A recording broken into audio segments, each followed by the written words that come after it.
and welcome aboard the Buccaneers podcast. My name is Ron Berryessa. Thank you so much for joining us for episode 2 of The Wonderful Wizard of Oz by L. Frank Baum, read by Ron Berryessa. Enjoy.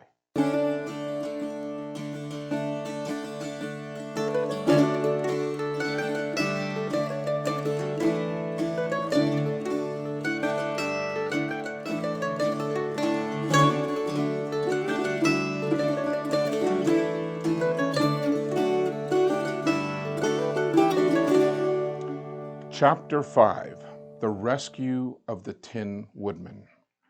When Dorothy awoke, the sun was shining through the trees, and Toto had long been out chasing birds and squirrels. She sat up and looked around her. There was the Scarecrow, still standing patiently in his corner, waiting for her. "We must go and search for water," she said to him. "Why do you want water?" he asked. "To wash my face clean after the dust of the road, and to drink, so the dry bread will not stick in my throat." "It must be inconvenient to be made of flesh," said the Scarecrow thoughtfully, "for you must sleep and eat and drink. However, you have brains, and it is worth a lot of bother to be able to think properly." They left the cottage and walked through the trees until they found a little spring of clear water, where Dorothy drank and bathed and ate her breakfast. She saw that there was not much bread left in the basket, and the girl was thankful the Scarecrow did not have to eat anything, for there was scarcely enough for her and Toto for the day. When she had finished her meal and was about to go back to the road of yellow brick, she was startled to hear a deep groan nearby. "What was that?" she asked timidly. "I cannot imagine," replied the Scarecrow, "but we can go and see." Just then another groan reached their ears, and the sound seemed to come from behind them. They turned and walked through the forest a few steps, when Dorothy discovered something shining in a ray of sunshine that fell between the trees. She ran to the place and then stopped short with a cry of surprise. One of the big trees had been partly chopped through, and standing beside it with an uplifted axe in his hands was a man made entirely of tin. His head and arms and legs were jointed upon his body, but he stood perfectly motionless, as if he could not stir at all. Dorothy looked at him in amazement, and so did the Scarecrow, while Toto barked sharply and made a snap at the tin legs, which hurt his teeth. Did you groan?" asked Dorothy. "Yes," answered the Tin Man. "I did. I've been groaning for more than a year, and no one has ever heard me before and come to help me." "What can I do for you?" she inquired softly, for she was moved by the sad voice in which the man spoke. "Get the oil can and oil my joints," he answered. "They are rusted so badly that I cannot move them at all. If I am well oiled, I shall soon be all right again. You will find an oil can on a shelf in my cottage." Dorothy at once ran back to the cottage and found the oil can, and then she returned and asked anxiously, "Where are your joints?" "Oil my neck first," replied the Tin Woodman. So she oiled it, and it was quite badly rusted. The Scarecrow took a hold of the tin head and moved it gently from side to side until it worked freely, and then the man could turn it himself. "Now oil the joints in my arms," he said, and Dorothy oiled them, and the Scarecrow bent them carefully until they were quite free from rust and as good as new. The Tin Woodman gave a sigh of satisfaction and lowered his axe when he leaned against the tree. "Oh, this is a great comfort," he said. I have been holding that axe in the air ever since I rested, and I am glad to be able to put it down at last. Now, if you will oil the joints of my legs, I shall be all right once more." So they oiled his legs until he could move them freely, and he thanked them again and again for his release, for he seemed a very polite creature and very grateful. "I might have stood there always if you had not come along," he said. "So you have certainly saved my life. How did you happen to be here?" "We are on our way to the Emerald City to see the great Oz," she answered, "and we stopped at your cottage to pass the night." "Why do you wish to see Oz?" he asked. "I want him to send me back to Kansas, and the Scarecrow wants him to put a few brains in his head," she replied. The Tin Woodsman appeared to think deeply for a moment, and then he said, "Do you suppose Oz could give me a heart?" "Why, I guess so," Dorothy answered. "It would be as easy as to give the Scarecrow brains." "True," the Tin Woodsman replied. "So if you will allow me to join your party, I will also go to the Emerald City and ask Oz to help me." "Oh, come along," said the Scarecrow heartily, and Dorothy added that she would be pleased to have his company. So the Tin Woodman shouldered his axe, and they all passed through the forest until they came to the road that was paved with yellow brick. The Tin Woodman had asked Dorothy to put the oil can in her basket. "For," he said, "if I should get caught in the rain and rust again, I would need the oil can badly." It was a bit of good luck to have their new comrade join the party, for soon after they had begun their journey again, they came to a place where the trees and branches grew so thick over the road that the travelers could not pass. But the Tin Woodman set to work with his axe and chopped so well that soon he cleared a passage for the entire party. Dorothy was thinking so earnestly as they walked along that she did not notice when the Scarecrow stumbled into a hole and rolled over to the side of the road. Indeed, he was obliged to call out to her to help him up again. "Now, why didn't you walk around the hole?" asked the Tin Woodman. "Oh, I don't know enough," replied the Scarecrow cheerfully. My head is stuffed with straw, and that is why I'm going to Oz to ask him for some brains." "Oh, I see," said the Tin Woodman. "But after all, brains are not the best things in the world." "Well, have you any?" inquired the Scarecrow. "Oh, no, my head is quite empty," answered the Woodman. "But once I had brains, and a heart also. So having tried them both, I should much rather have a heart." "And why is that?" asked the Scarecrow. "I will tell you my story, and then you will know." And so while they were walking through the forest, the Tin Woodman told them the following story. "I was born the son of a woodman who chopped down trees in the forest and sold the wood for a living. When I grew up, I became a wood chopper, and after my father died, I took care of my old mother as long as she lived. Then I made up my mind that instead of living alone, I would marry, so that I might not become lonely. There was one of the Munchkin girls who was so beautiful that I soon grew to love her with all my heart.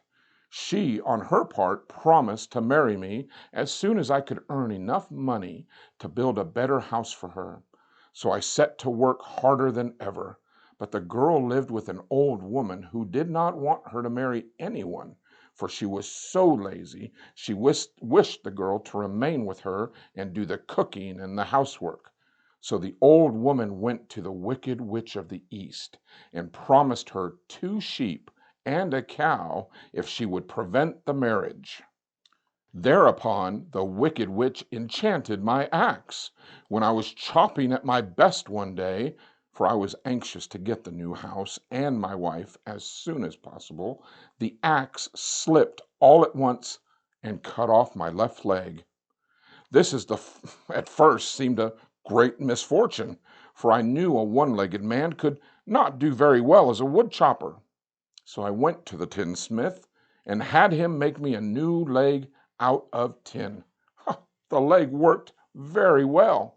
Once I was used to it, but my action angered the Wicked Witch of the East, for she had promised the old woman I should not marry the pretty Munchkin girl. When I began chopping again, my axe slipped and cut off my right leg. Again I went to the tinner, and again he made me a leg out of tin. After this, the enchanted axe cut off my arms, one after the other, but nothing daunted, I had them replaced with tin ones. The Wicked Witch then made the axe slip and, well, cut off my head, and at first I thought that it was the end of me, but the tinner happened to come along, and he made me a new head out of tin. I thought I had beaten the Wicked Witch then, and I worked harder than ever. But I little knew how cruel my enemy could be. She thought of a new way to kill my love for the beautiful Munchkin maiden, and made my axe slip again, so that it cut right through my body, splitting me into two halves. Once more the tinner came to my help and made me a body of tin, fastening my tin legs and arms and head to it by means of joints, so that I could move around as well as ever. But alas, I had now no heart, so that I had lost all my love for the Munchkin girl, and did not care whether I married her or not. I suppose she is still living with the old woman, waiting for me to come after her. My body shone so brightly in the sun that I felt very proud of it, and it did not matter now if my axe slipped, for it could not cut me. There was only one danger, that my joints could rust, but I kept an oil can in my cottage and took care to oil myself whenever I needed it. However, there came a day when I forgot to do this, and being caught in a rainstorm, before I thought of the danger, my joints had rusted. I was left to stand in the woods until you came to help me. It was a terrible thing to undergo, but during the year I stood there, I had time to think that the greatest loss I had known was the loss of my heart. While I was in love, I was the happiest man on earth, but no one can love who has not a heart, and so I am resolved to ask Oz to give me one. If he does, I will go back to the Munchkin maiden and marry her. Both Dorothy and the Scarecrow had been greatly interested in the story of the Tin Woodman, and now they knew why he was so anxious to get a new heart.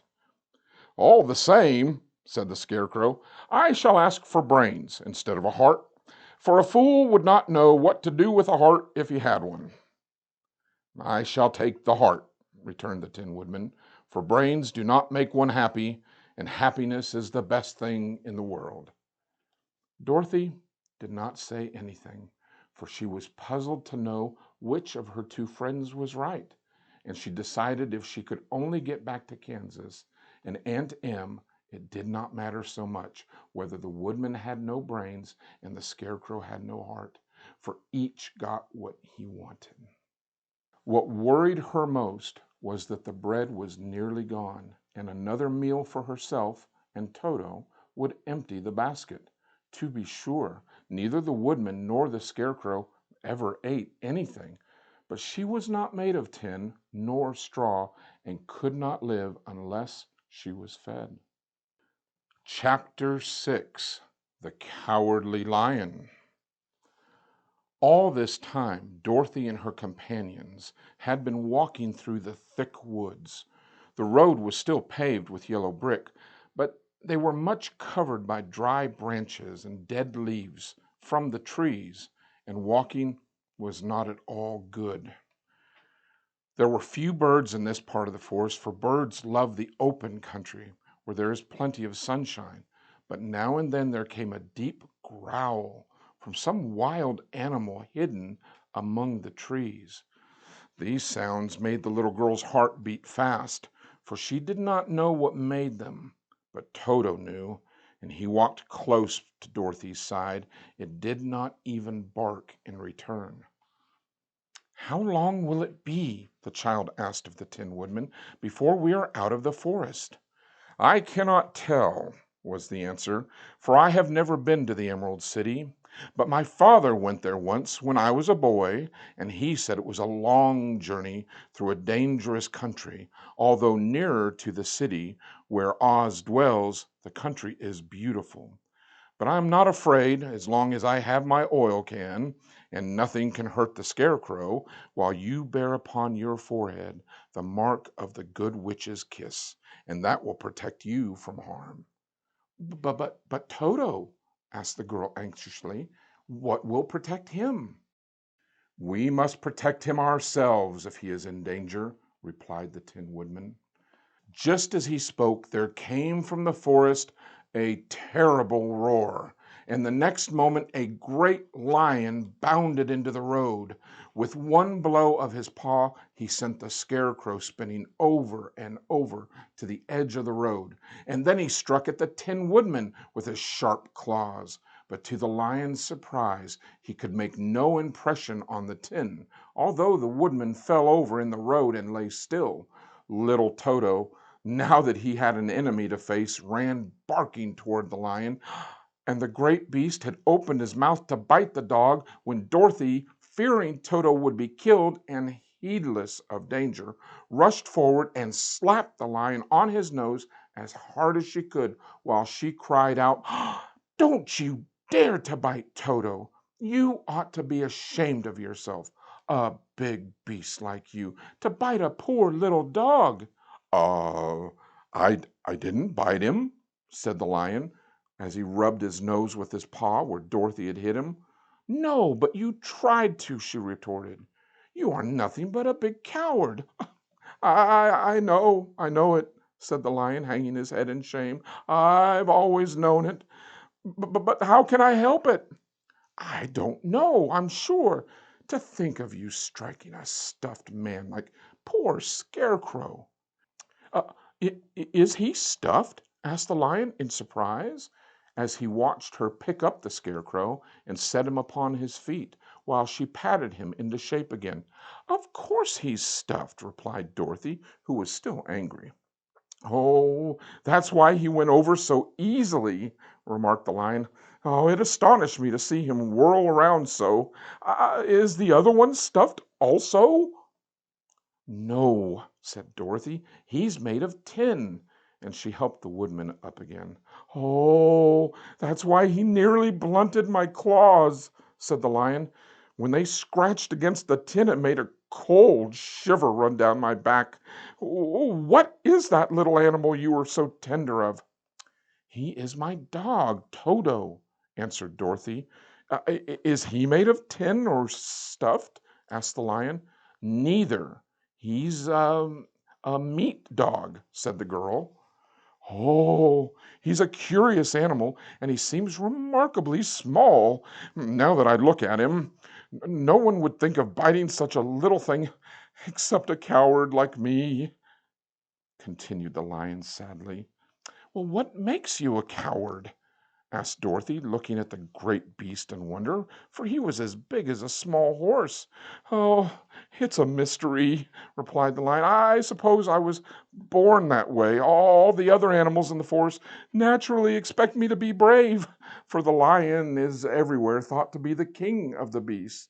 I learned that if I roared very loudly, every living thing was frightened and got out of my way.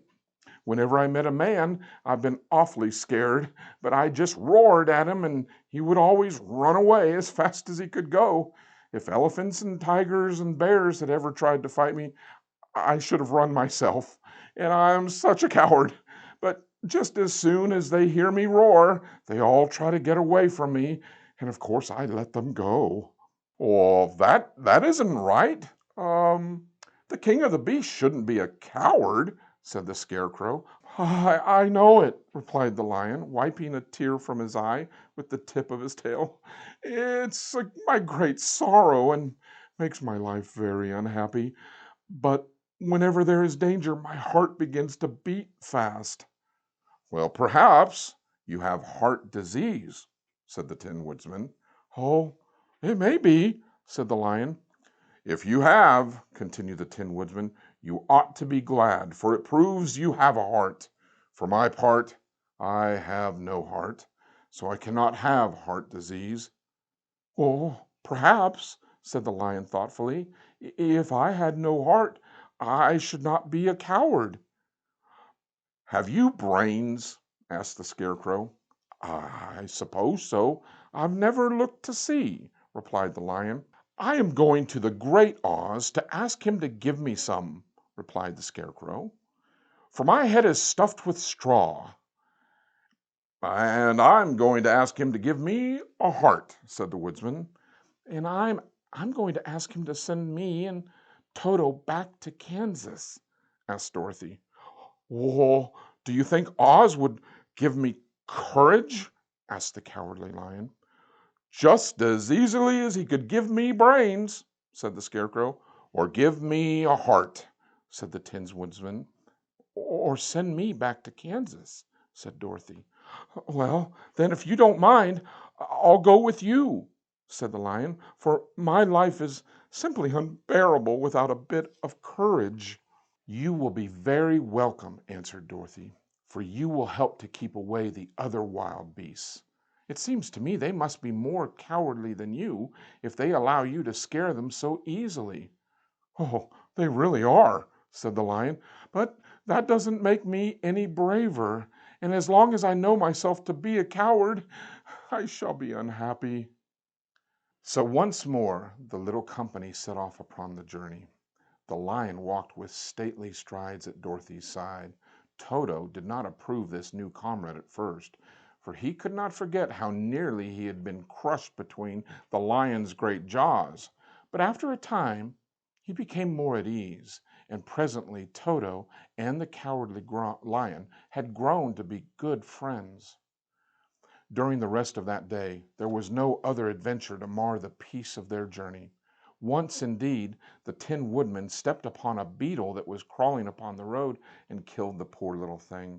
This made the Tin Woodman very unhappy, for he was always careful not to hurt any living creature, and as he walked along he wept several tears of sorrow and regret.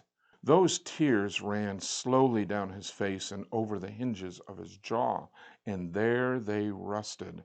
When Dorothy presently asked him a question, the Tin Woodman could not open his mouth, for his jaws were tightly rusted together. He became greatly frightened at this, and made many motions to Dorothy to relieve him, but she could not understand. The Lion was also puzzled to know what was wrong.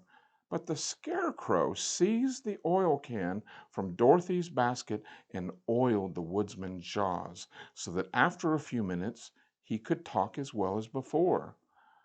"This will serve me a lesson," he said, "to look more where I step. For if I should kill another bug or beetle, I shall surely cry again, and crying rusts my jaws so that I cannot speak." Therefore he walked very carefully, with his eyes on the road, and when he saw a tiny ant toiling by, he would step over it so that he did not harm it. The Tin Woodman knew very well he had no heart, and therefore he took great care never to be cruel or unkind to anything. "You people with hearts," he said, "have something to guide you, and need never do wrong. But I have no heart, and so I must be very careful.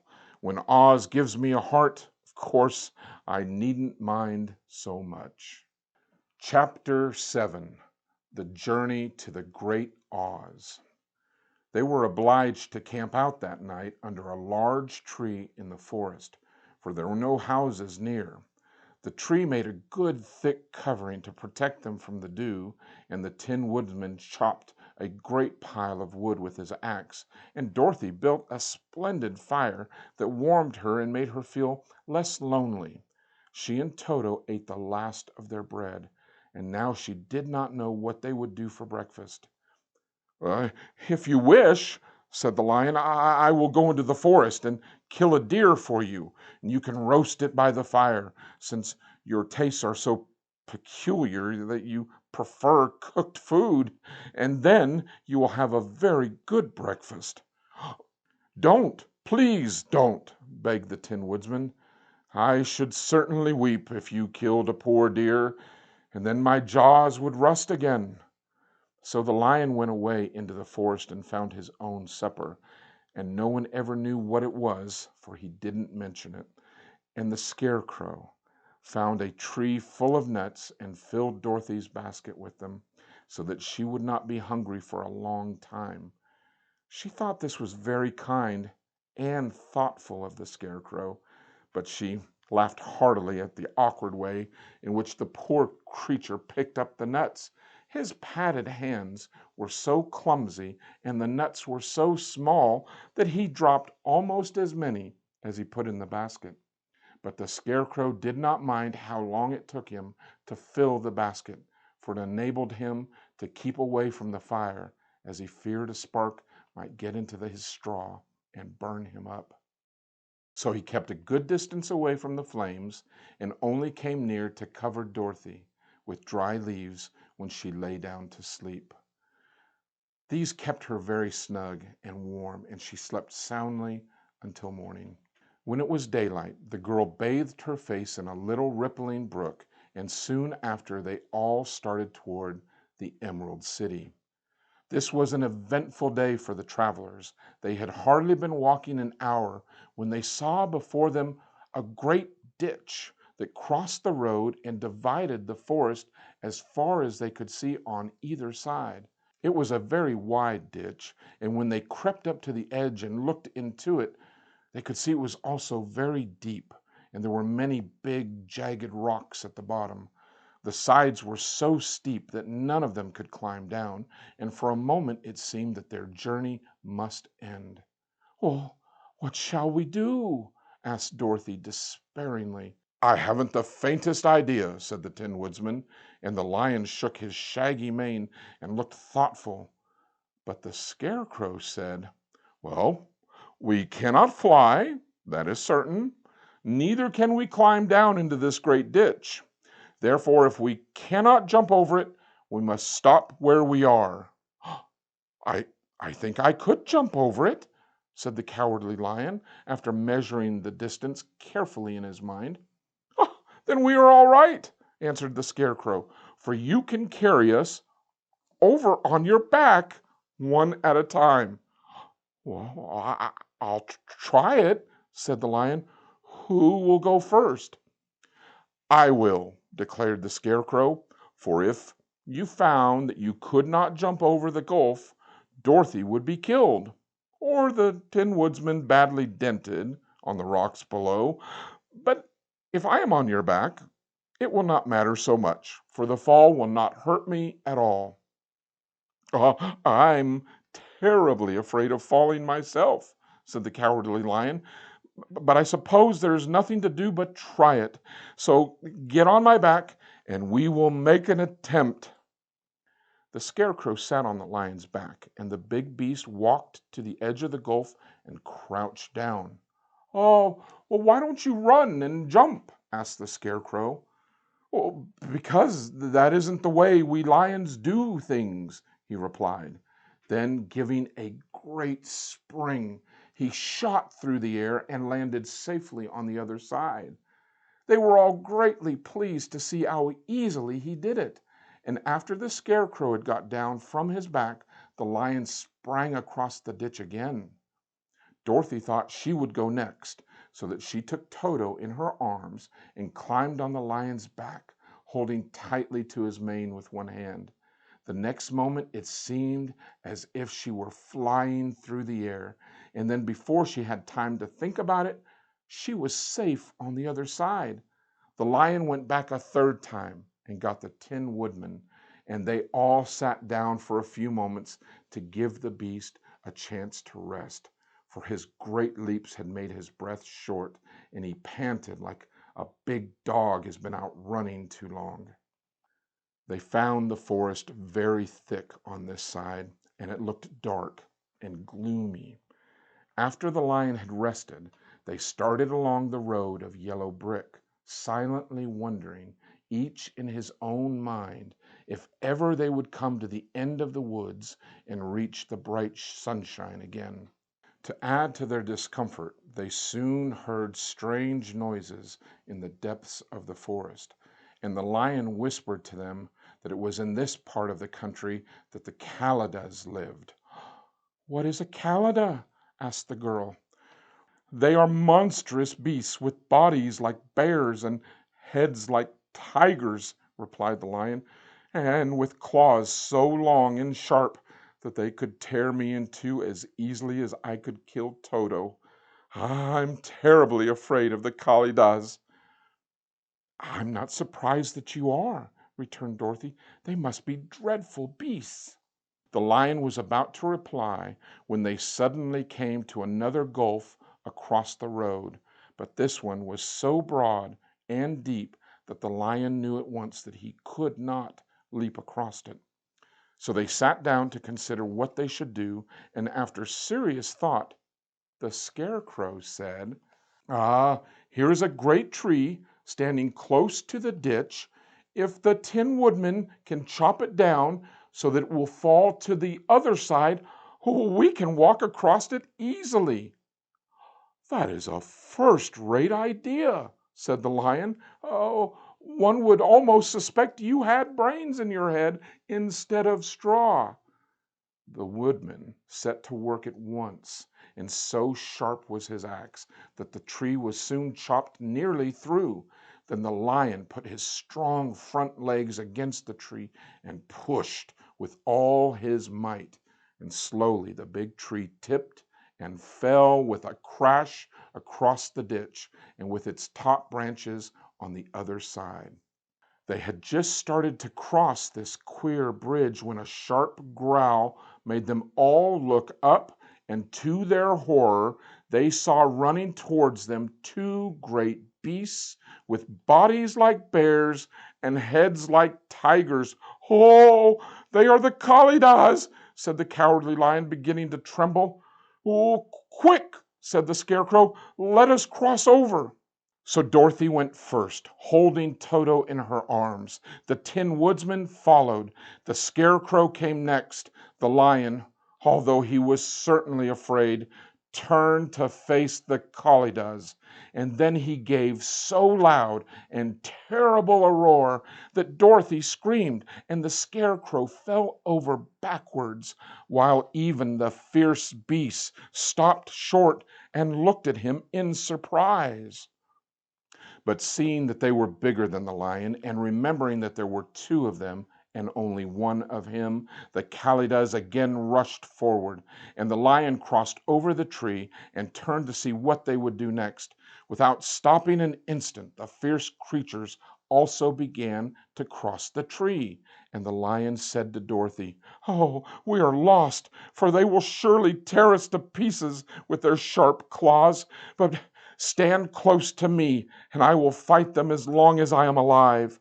"Whoa, whoa, whoa, whoa, whoa, wait a minute," said the Scarecrow, and he had been thinking what was best to be done, and now he asked the woodsman to chop away at the end of the tree that rested on their side of the ditch. The Tin Woodman began to use his axe at once, and just as the two Kalidas were nearly across, the tree fell with a crash into the gulf, carrying the ugly, snarling brutes with it, and both were dashed to pieces on the sharp rocks at the bottom.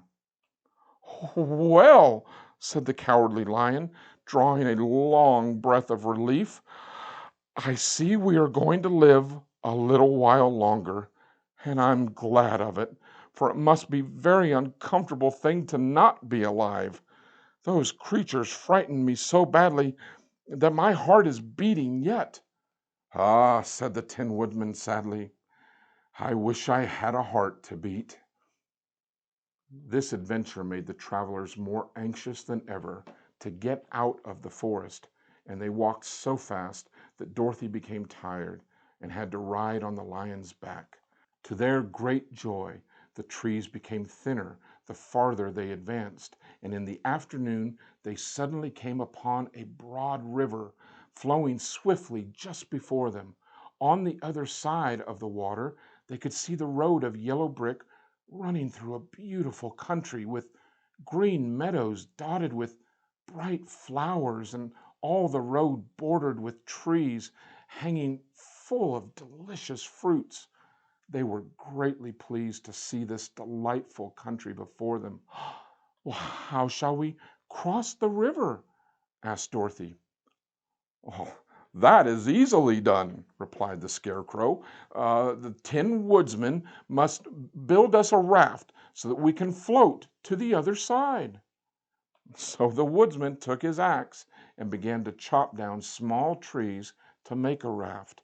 And while he was busy at this, the Scarecrow found on the river bank a tree full of fine fruit. This pleased Dorothy, who had eaten nothing but nuts all day, and she made a hearty meal of the ripe fruit.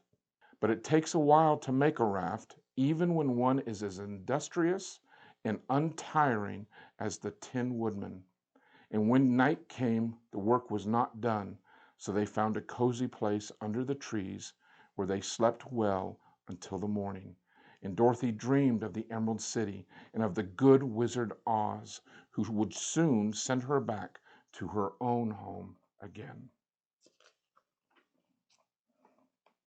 Thanks again for joining us. If you liked what you heard, please hit the buttons below, give us a like and a subscribe, and hit that bell icon so you get notified whenever we drop a new video. You can follow the links to find us on Facebook, Instagram, and Twitter. Please share us with your friends and family, and join us next time for the next episode of the Buccaneers podcast.